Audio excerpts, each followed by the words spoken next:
এক বোতল পানি দিন, এই মুহূর্তে আমার পানির খুব দরকার। পানি শুধু একটাই আছে, নিতে হলে 600 টাকা লাগবে। আপনি আমার বিপদে 40 টাকার পানি 600 টাকা রাখতেছেন। আমি যদি আপনার মেয়ে হতাম তাহলে কি আপনি এটা করতে পারতেন? অপেক্ষায় থাকেন, একদিন এই পরিস্থিতিতে আপনাকেও পড়তে হবে।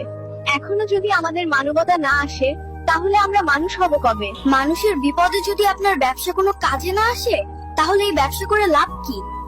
গতকালকে আমাদের যে প্লেন ঘটনাটা ঘটছে, স্কুলের ছাত্রছাত্রীরা যেভাবে মানে আগুনে পুড়ে গেছে, আমরা কিরকম বাঙালি জাত চিন্তা করেন। কিছু, সবাইকে বলবো না, কিছু অমানুষের বাচ্চারা আছে, যেরকম রিক্সা ভাড়া, সিএনজি ভাড়া 300-400 টাকার নিচে কোনো ভাড়াই ছিল না। 2 লিটার পানির বোতল ওই সময়ে 600 টাকা বলে। তো বলেন, এই সময় কেউ ব্যবসার চিন্তা করে? এদের বিষয়ে আইনগত ব্যবস্থা করা নেওয়া উচিত।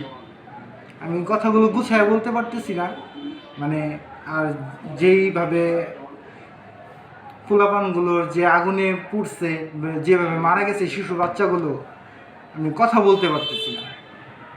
আপনারা এইগুলো চিহ্নিত করে যারা ভাড়া বেশি নিছে, যারা পানির দাম বেশি রাখছে, হ্যাঁ, তাদের বিষয়ে আইনগত ব্যবস্থা করা হোক। এটা আমি সবাইকে অনুরোধ করে বলতেছি, দেশবাসীকে বলতেছি যে সবাই এটার কোনো ব্যবস্থা করে।